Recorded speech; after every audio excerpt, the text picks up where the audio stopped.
we'll see exactly how much we get to.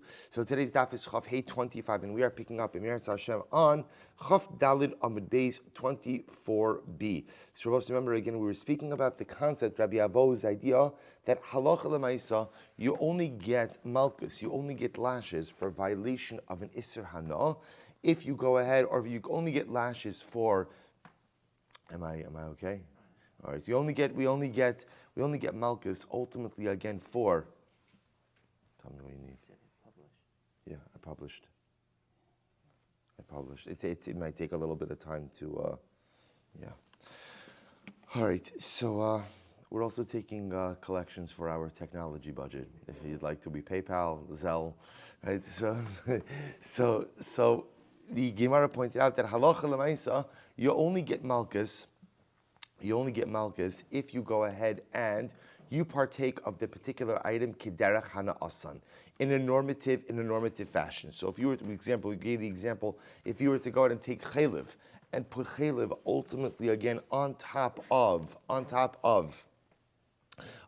your mak, on top of your wound, then halacha l'maisa, you would not be in violation for the enjoyment, so to speak, or consumption of chaylev, or benefiting from chaylev, because halacha l'maisa, that is non-normative enjoyment. So along those same lines, the Gemara says as follows. Amra Abaye, so we're picking up 2, 4, 6, 8, 10 lines up from the bottom. Amra Abaye, hakol moldim bikloi hakerem, shalokin alein afilu shalo kederach hana asan. The Gemara says, Abaye explains that everyone agrees that halacha lemaisa, we do not go ahead and you don't get malchus for benefiting from klai hakerem if you go ahead and you benefit from them shelo kederach hanasim in an abnormal way. So remember again, klai hakerem means the act of planting either grain or greens in proximity to a vineyard. So if you go ahead and you get benefit from klai hakerem shelo kederach hanasim in an abnormal fashion, you don't get malchus. My time, what's the reason? So the Gemara says, Mishum d'lo ksiv behu achila. Interestingly enough, because by klai hakerem, the isser is not phrased in the form of achila, in the form of consumption. So because consumption is not mentioned, therefore halacha lemaisa, if you go ahead and you benefit from klai hakerem in a non-normal or abnormal fashion, you do not get malchus. Says the Gemara, Meisvei, Isi ben Yehuda Omer, Isi ben Yehuda says, Minayin lebasar b'chalav shu aser. So I'll say, how do we know ultimately again that basar b'chalav is aser? So I'll say, if you take a look quickly at actually no, so let's go. So how do we know that basar b'chalav is aser? Ne'emar kan ki am kadosh ato v'ne'emar lahalon va'anshe kodesh tiyunli. So we'll say by basar b'chalav it says you shall not partake of it ki am kadosh ato, for you are a holy nation. And interestingly enough, by treifa it says v'ne'emar lahalon va'anshe kodesh tihiyun li, and you shall be a consecrated people to me. So we'll say that's a reference to treifa. That's a reference to treifa. So remember again, the passage says basar basal the treifa anshe kodesh tihiyun li, basar basal the treifa lo sochilun. Be a holy people to me, therefore don't eat a treifa animal. Ma lahalon aser. So just like a treifa is aser, ultimately again, so too basar b'chalav is aser as well. Ve'inli ela b'achila. I only know, remember, treifa is only aser b'achila. It is not aser b'hana. B'hana minayin. How do I know ultimately again that basar b'chalav is aser b'hana as well?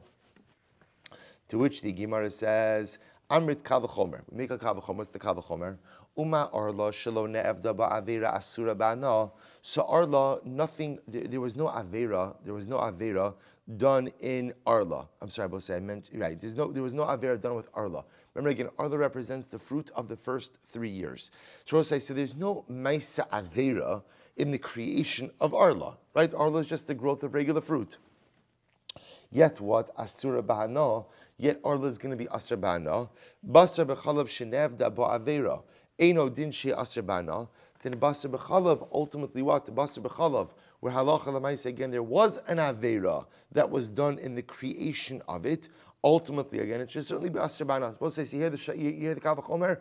If arla, there was nothing wrong done in the creation of arla. Yet arla is asur ba'ana. So basar b'chalav, where there was something done in the creation of basar b'chalav, i.e. what? You mixed milk and meat together. You weren't supposed to do that. Halacha l'maisa, it certainly should be asur ba'ana. To which top of Chaf Hey, excuse me, Mali Arla Sheken Lo Haisa Shas HaKosher. But here's the distinction, they're not necessarily comparable.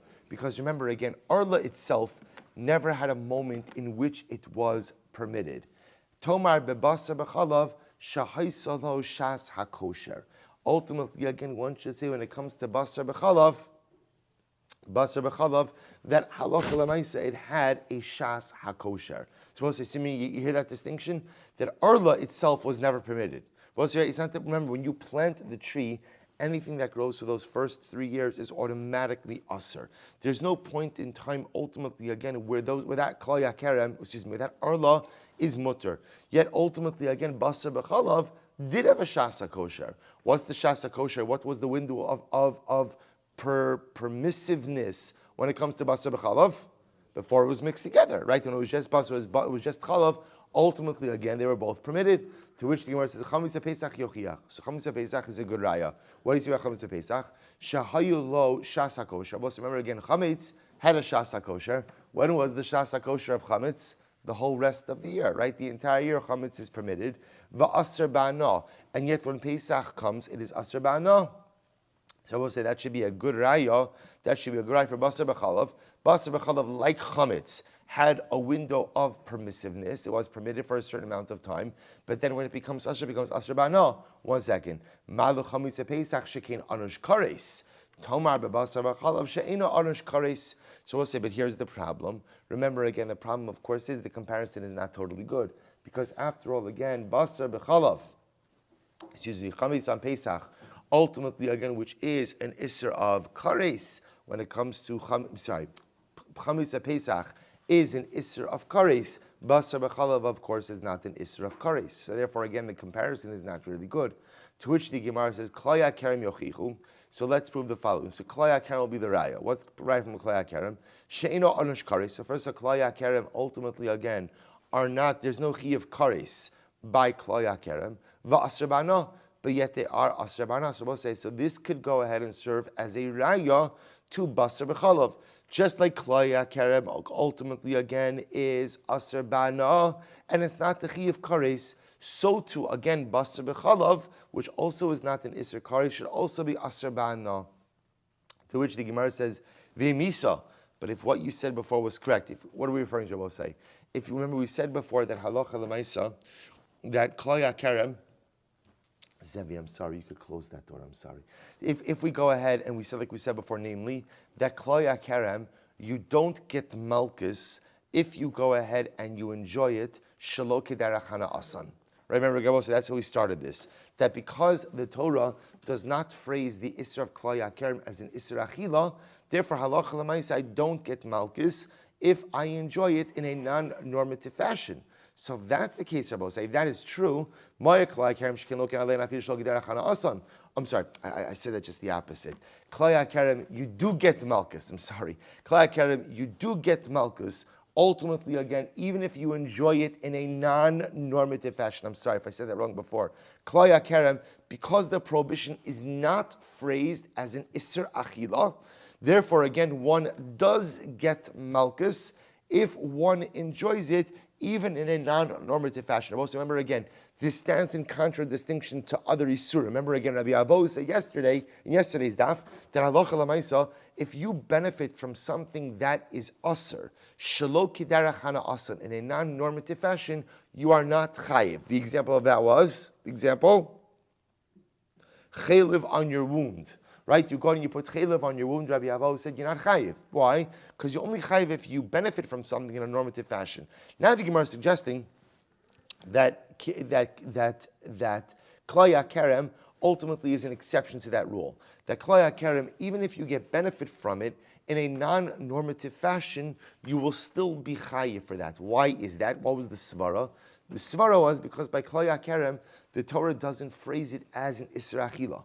It doesn't phrase it ultimately again as a prohibition of consumption. So because it just frames it as a stam prohibition, you'll be chayiv even if you benefit from it in a non-normative fashion. Now I will say, why is that important? Because remember again, the Gemara now quotes a brisa. The brisa is trying to prove that basar b'chalav has an isser hana. So we're comparing basar b'chalav to a whole bunch of stuff, to treifa, to chametz, and now we said, well, you can't compare it to chametz. Why? Because chametz has an iser kares. To which the Gemara says, well, let's compare it to klai kerem, because klai kerem ultimately again is an item that is prohibited and is not chayiv kares, but also has an iser hana. To which the Gemara said, but one second, if what you said before was correct, namely that by klai kerem you get malchus even if you don't enjoy it in a normative fashion, that's a unique aspect ultimately again by klai kerem. The Gemara says, so v'im isa nifroch malak klai kerem shekin lokin alein afish loki derachana asan va'abaye tomar b'may tomar. So ultimately again, what will Abaye say? Tomar b'basar b'chalav shein lokin alav ela derachana asan. So the problem, of course, by Abaye will have to say is that by basar b'chalav halacha l'maisa again, you only get malchus derachana asan. Ater b'basar b'chalav achilak sivabei. But we'll say, but one second. Maybe basar b'chalav is another exception to this rule. Because we'll say, remember again, by basar b'chalav, the Torah also does not go ahead and put forward the lav with lashon achila. Right? The Torah never says you can't eat basar b'chalav. Rather, what does the Torah say? What does the Torah say? Lo sevashel gedi b'chaliv imo. Don't cook a kid in its mother's milk. See, interestingly enough, I will say, what are you going to say? That maybe you want to suggest that klai kerem has a unique aspect in that you get malchus afilu shelo kederachana asa. Well, one second, basar b'chalav like klai kerem does not have its prohibition phrased in b'derech achila, right? All it says is lo sevashel gedi b'chalivimo. So is the isser by basar b'chalav framed as an isser achila? V'idach the kamosiv law. V'idach the kamosiv law savar. And the other opinion will say, no. This is the entire reason that basar b'chalav was run out from the vela. Man nevela derech hana asa, af basar b'chalav derech hana asa. That while it's true that basar b'chalav does not have its prohibition framed or phrased as an isser achila, this is the reason ultimately again it is learned out from the vela. Just like nevela, you are only chayiv ultimately again for derech hana asa. So to basar b'chalav you will only be chayiv derech hana asa. Abaye will say lahachi lo kasev achila begufo lomar shalokin alav afilu shaloki derech hana asa.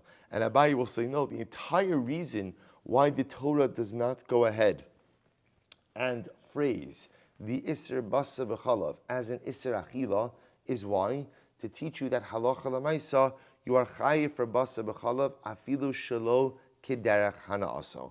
Even if you benefit from it in some abnormal way, halacha l'maisa, you will still be chayiv for violation of basar b'chalav. So we'll say, a very interesting discussion here. So we'll say, therefore, just to kind of keep focused, the major part of our sugya, we'll say, is Rabbi Avo's statement that halacha l'maisa, you are only chayiv ultimately again for isurim if you benefit from them kiderach hana asan. If you benefit from them in what we call a normative fashion. That's why, again, the case of chaylev is the paradigmatic case. If you go and you place chaylev on your wound, although you are technically benefiting from chaylev, because that is not the normal way to benefit, therefore, halacha l'maisa, you will not be chayiv. All the Gemara now brings up is, by the way, there may be exceptions to that rule.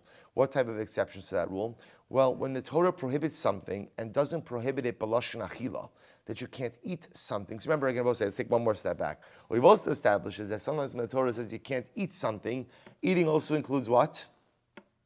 Hana. Right? You're supposed to remember again, that's the machlokes Rabbi Avo and Chizkiah, which we still have to resolve.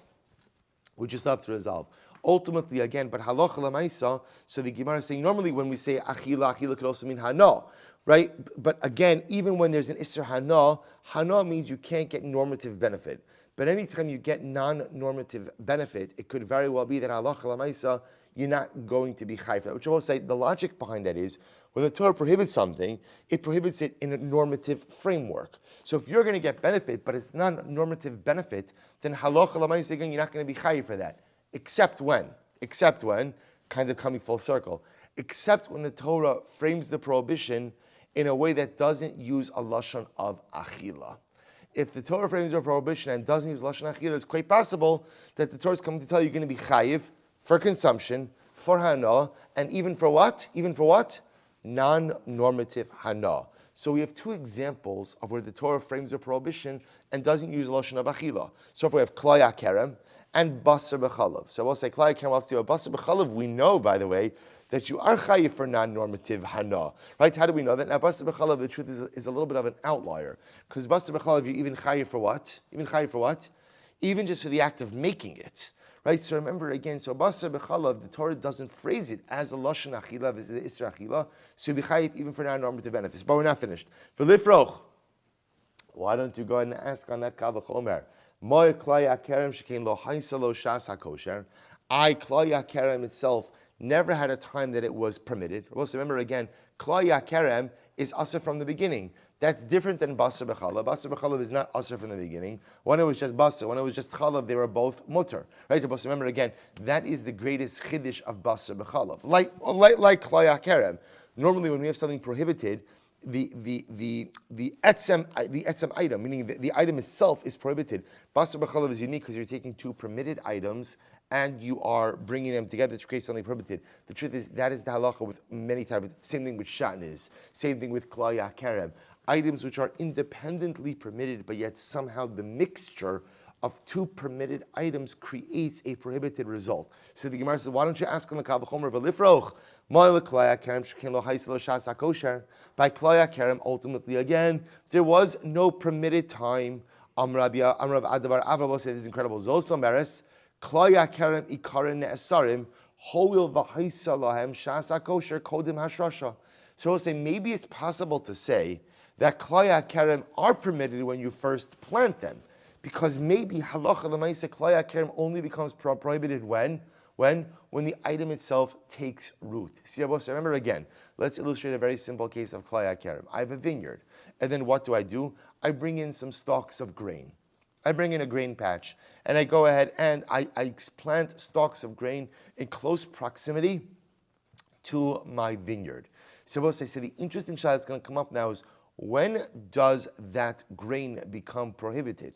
At what point in time? See, is it the moment that you plant it in the ground? Or the Gemara suggesting maybe halacha l'maisa, the grain is permitted until it takes root. It's only once it takes root, hashrasha, ultimately again that makes it usher. The Gemara said, well, 1 second. Maser Rav Shmaya. Rav Shmaya brought up an interesting case. Hama'avir atzitz nakov bekerem. We'll say, the sugi of atzitz nakov has to appear at least once in every mesechta, right? It's incredible. It's the perforated pot. It's everywhere. So remember again, the whole chap with the atzitz nakov is what? Is that because it's perforated, therefore what? The halacha says it could draw nutrients from the ground. That it's an interesting idea. That because it's perforated on the bottom, it's ki'ilu, it's as if somehow it is attached to the ground. So listen to this fascinating case. You are bringing an atzitz nakov in a kerem. So we'll say, now watch this case. So imagine the following situation. I have a perforated pot, and I have grain planted in it. And what am I doing?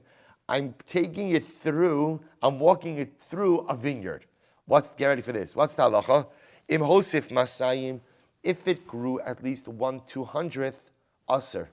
Ultimately, again, the grain will be aser. However, hosif in, lo hosif lo. So what do you see from there? So you see from here that when does klaya kerem become aser? So when does it become aser? When? If there's additional growth.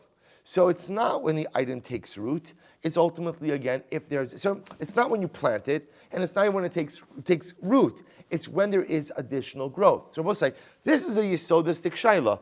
At what point in time am I chayav for klaya kerem? We'll say this means two things. Number one, when do I violate the isra? We'll say, why else is this important? Let's say I plant grain in my vineyard, and then you know what? I become a Baal Tshuva. We all have to become Baal Tshuva. I become Baal Tshuva. I say, I didn't have it. I want to reverse it. I want to yank the grain out of the ground. So we'll say, what's the shaila? Does yanking the grain out of the ground do anything or not? Well, now we have three possibilities. When does klaya kerem? When do I violate? It's very exciting. When do I violate that? Do I violate it when I plant it? Do I violate it when it takes root? Or do I violate it when? Possibility number three, when there's additional growth. Now, a minimal amount of growth, 1/200th of growth, but some minimal amount of growth. So which one is it? And we seem to have contradictory sources. Amr said, listen to this. Trei kroi ksivi. The truth is, there are two psukim written by klaya kerem. Ksiv hazara. So one pasuk says, ultimately again, hazera. One pasuk says ultimately again when you plant it. Uksiv hamalea. Both say malea means growth. So which one is it? Is the Isra of Klai HaKerem when you plant it or when it grows? Hakesad, listen to this. Zurua meikara bahashrasha. Zorua uba hosif. Zorua uba hosif in the hosif lo. So listen to this. I'm going to read Rashi and then I'm going to show you the Rambam to give a little bit more clarity. Look at Rashi. Zorua meikara, Rashi says. It's the first wide line in Rashi. Bekerem bahashrasha kidichsev azera. Mash msha'af azriya ne'aseres miu kodim hashrasha kiman deman chabekaz. Well, listen to this. If the item that we're talking about, the first time it's being planted, ultimately again is in the vineyard, then halacha l'maisa, klai HaKerem becomes aser as soon as the item takes root. So, for example, if you're planting grain for the first time in the vineyard, then halacha l'maisa, klai HaKerem is violated when the item actually takes root. However, zarua uba. What's the case of zarua uba? Rashi says, kodim lachein. So we'll say, but if you have something planted originally beforehand somewhere else. So we'll say, what's that case of an item planted originally somewhere beforehand somewhere else? That's the case, let's say, of the atzitz nakuf. But if you have grain that is already planted somewhere, and now it's being transported ultimately again into the vineyard, then when do you violate klai HaKerem? When? Only when there is an additional 200th of growth. So we'll say, let me read this to you in the Rambam, because the Rambam's lashon is actually great. The Rambam writes, I'm sorry, not the Rambam, Shulchan Aruch, because the halachos of klai HaKerem are in Yeredeya. So this is in Siman Reish Tzadik Vav Sif Tes. Me'ima saitvua o yerek miskachim. So Shulchan Aruch says, halacha l'maisa, when does klai HaKerem become aser? At what point in time have you transgressed? So the Shulchan Aruch says, Mishi Yishreshu. So we'll say, if you are planting something for the first time in the vineyard, klai HaKerem is transgressed, ultimately again when the item, whether it's grain or whether it's greens, take root. However, listen to this, that's the Shulchan Aruch in Sif Tes. Shulchan Aruch in Sif Yuzayin says as follows, Aser la'avor ba'atzitz nakuf shazarua bo yerek b'soch HaKerem. You are not, listen to this, you're not permitted to carry a perforated flower pot, a perforated pot through your vineyard. Let me say differently. You're not permitted to take a perforated pot that has grain or greens planted inside of it and walk it across the vineyard. And if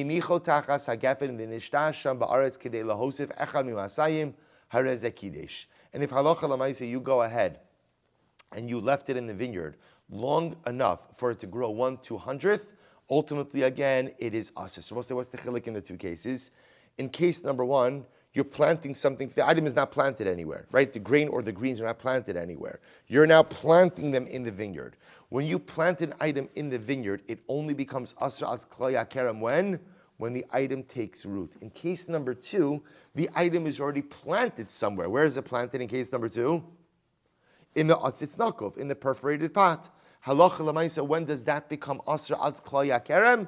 When it adds on 1/200th. So we'll say, so they're just you should know that is halacha l'maisa by klai HaKerem. Quite incredible. So I'll say that closes out. Now, of course, we do paskin like the statement of Rabbi Abo, namely that halacha l'maisa, you do only get malchus. You only get malchus for isurim if you benefit from them in a normative fashion. That is indeed the way we paskin halacha l'maisa. And again, that's in a general sense. However, there are two exceptions to this rule, as the Gemara says. So in general, for example, say for taking the Gemara's case, if you were to take a piece of chaylev and put it on your wound, would you be chayav for that?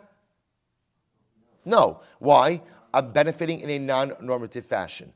There are two, and therefore they will say that is the general rule. So we'll say, by the way, this goes for everything. If you were to take a piece of chazer and just eat it raw, rip it off the chazer and eat it, would you be chayav for that?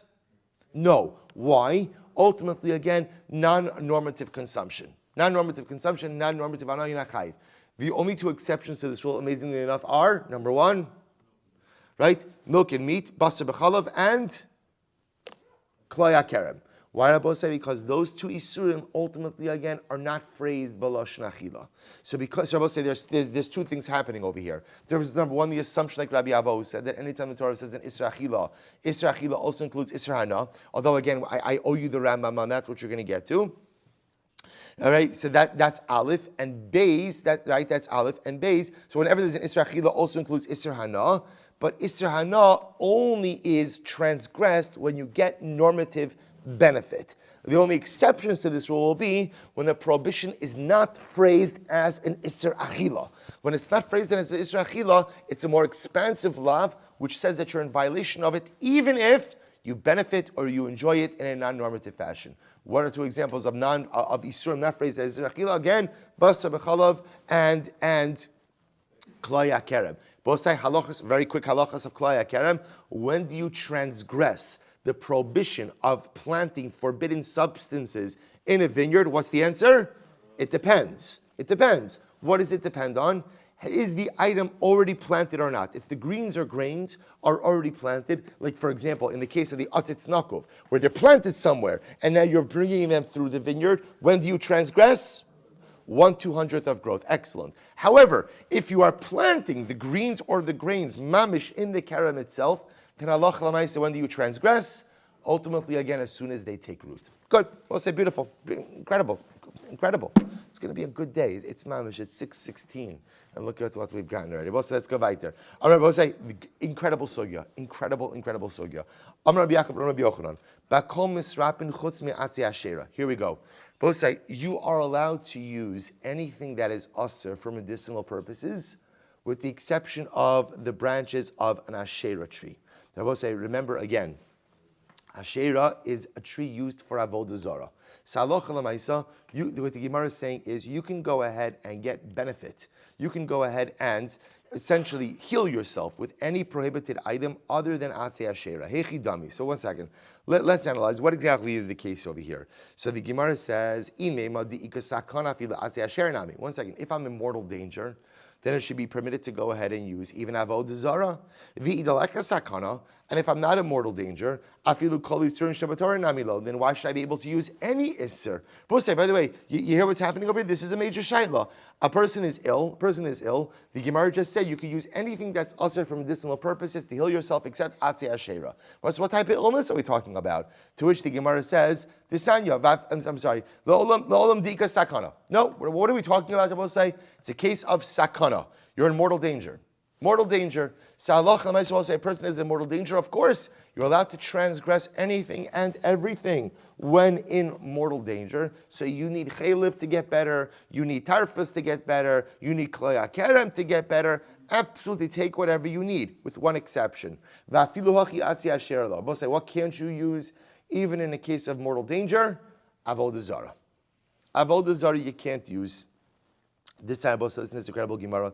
This time, Rabbi Eliezer Omer, Im ne'emar b'chol nafshecha, lama ne'emar b'chol modecha. Both saying Kriya Shema. If the Torah says, v'yahavtas Hashem elokecha, the Torah says, I have to love Hashem. And what does this have to love Hashem with? I have to love Hashem with all of my heart. With b'chol levavcha, with all of my heart, b'chol nafshecha, with all of my soul, b'chol modecha, with all of my means.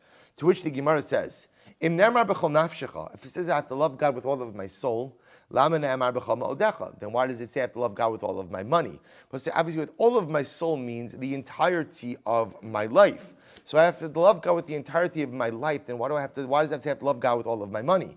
And ultimately, again, if it says with all of my money, then ultimately, again, why does it say with all of my heart? So we'll say, again, they seem to be redundant. No, well, not really redundant. What it's saying is like this, that halacha l'maaseh, if you tell me I have to love God with all of my money, then how can you say I have to love God with all of my heart? And if you tell me that I have to love God with all of my heart, right, which means like all of my life, then obviously, which means I have to give my life for HaKadosh Baruch Hu, then ultimately, why does it have to say I have to love God with all of my money? In other words, if you tell me I have to give my life to the Ribono Shalom, then of course I have to give my money. And if you tell me I have to give my money, then I'm not sure exactly how to understand that I have to give my life. Here we go. Listen to this profound idea. Profound idea. Im yesh adam shegufo chaviv alav mimamono, lekach ne'emar b'chol nafshecha. V'yesh adam shemamonu chaviv alav migufo, lekach ne'emar b'chol ma'odecha. Because we will say there are different kinds of people in this world. Some people love life more than they love money. And some people love money more than they love life.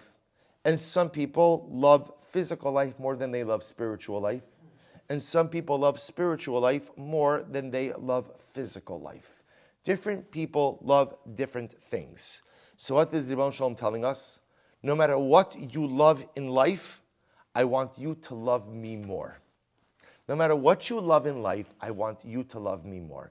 V'ahavta Hashem Elokecha, I have to love the Ribono Shel Olam, b'chol nafshecha, whether you value physical life most, b'chol levavcha, with all of your heart, whether you value physical life most, b'chol nafshecha, spiritual life most, b'chol ma'odecha, monetary life most, whatever you value most in life, whatever is most important to you, Kadosh Baruch Hu says, I want you to love me more. So we'll say, now watch this. So what does that have to do with Avodah Zarah? So I'll say, so understand the flow. It's very, very, very exciting. So we'll say, understand the flow here. So what are we saying?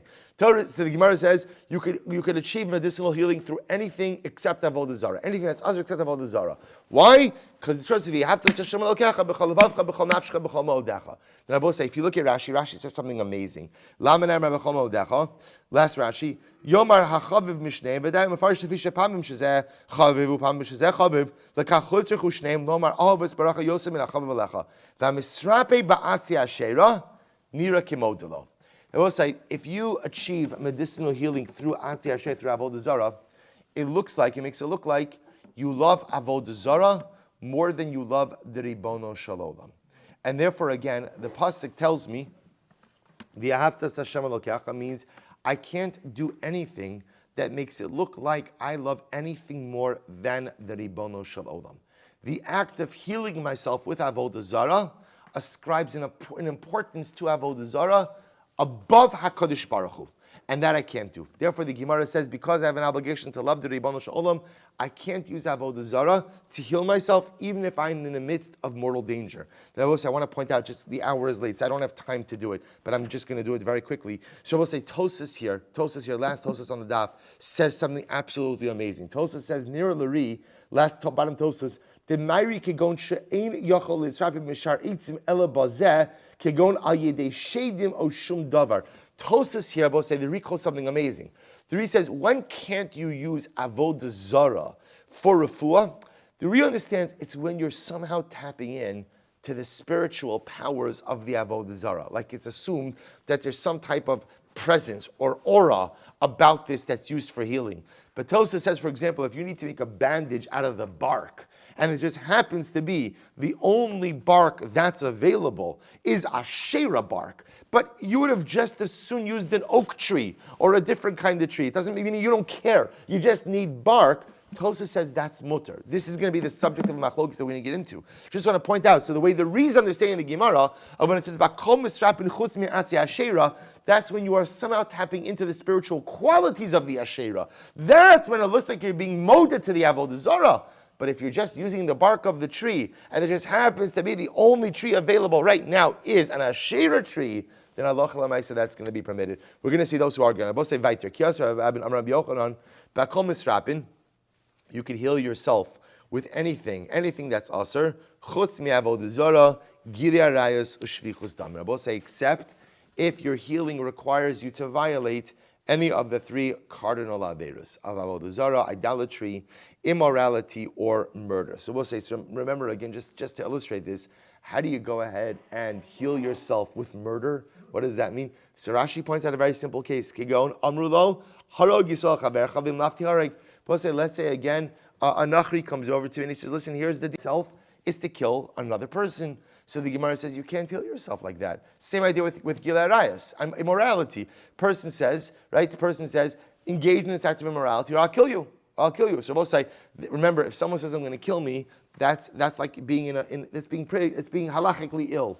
Right? I'm in a precarious situation. So halacha l'maisa, I am permitted to heal myself with any prohibited substance, or even that I can commit any avera I need to in order to heal myself, with the exception of the three cardinal averas: avodah zarah, idolatry, gilei arayos, immorality, shvichus dam, and murder. So the Gemara says avodah zarah hada amrin. So avodah zarah we just said before, we just proved that before. That's based on the Rapist Hashem Elokecha.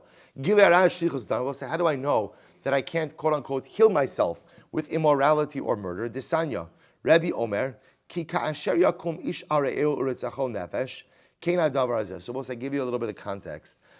The pasuk over here is talking about Nara Hame'urasa, right? A girl who is betrothed to be married, which means, again, Abba says she has done kiddushin with a man, so she's received an item of value, affected kiddushin, and then the Torah is describing a situation over here where halacha l'maisa, she's raped by someone. So she's raped by someone. So Torah says, Ki kasher yakum ish arei retzachol nefesh. The Torah compares, now interestingly enough, so the pasuk says, obviously the girl is not held, the Nara is not held accountable for what occurred, because she was violated, she was raped. So the Gemara says, Ki kasher yakum ish arei retzachol kinad nefesh kinad davar hazeh. Because the Torah compares this situation, what this man has done to this woman is like someone who stands ready to murder another person. So the Gemara says, I don't understand. Why does the Torah compare rape to murder? So the Gemara says, or I should say, why does the Torah compare the rapist to a murderer, or to an attempted murderer? The Torah is comparing a murderer or rotzeach to nara murasa, meaning what? Ma nara murasa nitin lahatzila benafsho. The Bible says, listen to this. If you see a man attempting to rape a woman, you are permitted to save her even, let me say this, finish the sentence. You are permitted to save her even if the only way of doing so is by killing the attempted rapist. So halacha l'maisa, if you see a man ready to violate a woman, that is considered to be sakanas nefashos, that is tent, right? And therefore, again, if the only way to stop him is to kill him, then halacha l'maisa, you're permitted to do so. Af rotzeach nitan la'asilo benafsho. Ultimately, again, what I was saying, halacha l'maisa, the rotzeach is the same thing, right? The fact that the Torah compares nara musra to rotzeach, I know that halacha l'maisa, if I see Reuven running after Shimon and Reuven is about to kill Shimon, what am I allowed to do? I'm allowed to kill Reuven to stop him from killing Shimon. So too, I see a man about to rape a woman, halacha l'maisa, I could kill him in order to stop the rape. V'nara murasa rotzeach. We also learn something out from nara. So we also learn out a halacha of nara hamurasa from rotzeach. How so? Ma rotzeach yiharig v'yavar. They both say just like rotzeach is yiharig v'yavar, which means if someone says to me, "Kill Reuven or I'll kill you," I have no right to take Reuven's life in order to save my own. It's yiharig v'yavar. I have to allow myself to be killed rather than to transgress. Af nara hamurasa teharig v'yavar. Both say so to nara hamurasa is also Yaharg Vayavar. Now, what does it mean, Nara Murasa Yaharg Vayavar? We'll say, what's Nara Murasa? That's Gilei Arayos. Remember again, a Nara Murasa is a married woman. So relations with her is immorality. So the comparison between Rotzeach and Nara Murasa teaches me two things. Number one, it teaches me the same way that I could kill Reuven, who's trying to kill Shimon, I could kill Reuven, who's trying to rape a Jewish woman, right? Who's trying to rape Sarah. I'm allowed to do that. Not only that, the Gemara says the limit also goes the other way. Just like I have to sooner give up my life rather than kill someone else, so too I have to give up my life rather than quote unquote rape a woman. What does that mean? I have to give up my life rather than engage in an act of immorality. So from here we see that halacha l'maisa, the three cardinal averos of avodah zarah, Gilei Arayos, Shvichos Damim are all Yeharig Va'al Ya'avar. I have to sooner give my life than to transgress them. That stands in contradistinction with every other halacha in the Torah. Every other halacha, I will say the halacha is Ya'avar Va'al Yeharig. You do. Somebody tells me, eat chazer, I'm going to kill you. Say pass the ketchup, right? That's all. I was saying, right? So again, I eat. I mean, don't pass the ketchup, right? But again, I transgress. I transgress. Where shatners I'm going to kill you. I transgress. Three averos where I must give up my life rather than transgress. So the Gemara says, "Ushvichos damim gufei minalan." We'll say so. But where do I know murder itself? In other words, we'll say, where do I know that halacha l'maisa murder itself? I have to sooner give up my life. In other words, we'll say. One could have made the cogent argument that right, chayecha kodmin, my life comes first. So therefore, from where do I know that I can't take Reuven's life in order to save my own? Svarahu. This is incredible. It's a svara. Ki Yehuda asla kamei Rava, because it was once a guy who came before Rava. Amrle, Mori Dorai Amrli, Zilkatle Laplanye.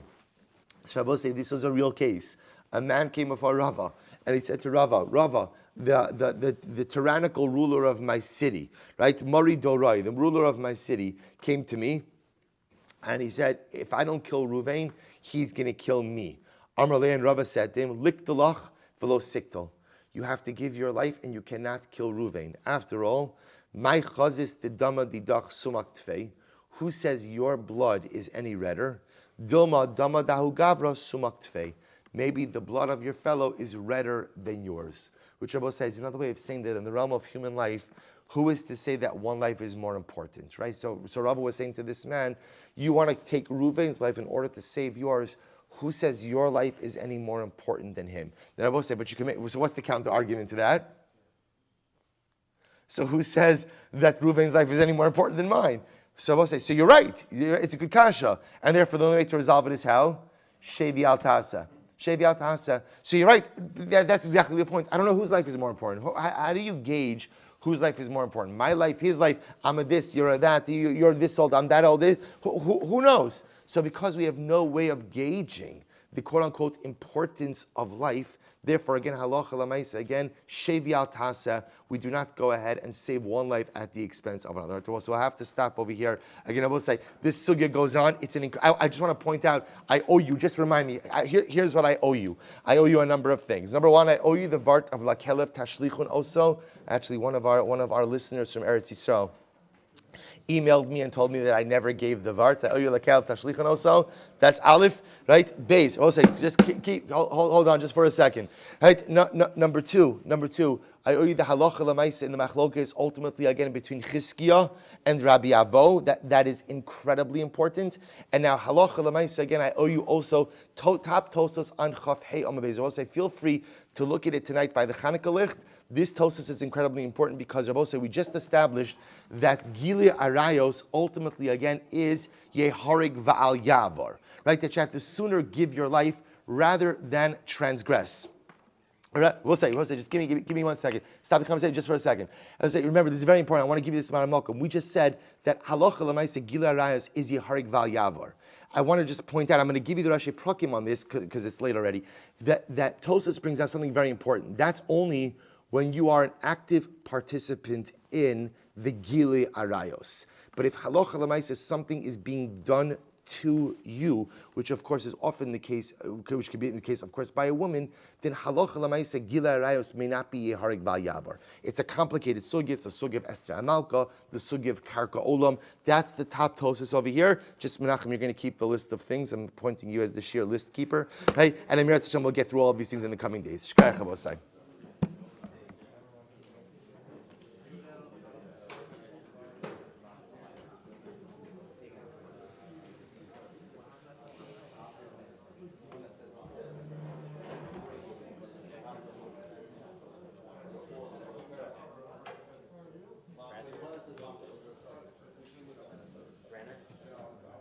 No.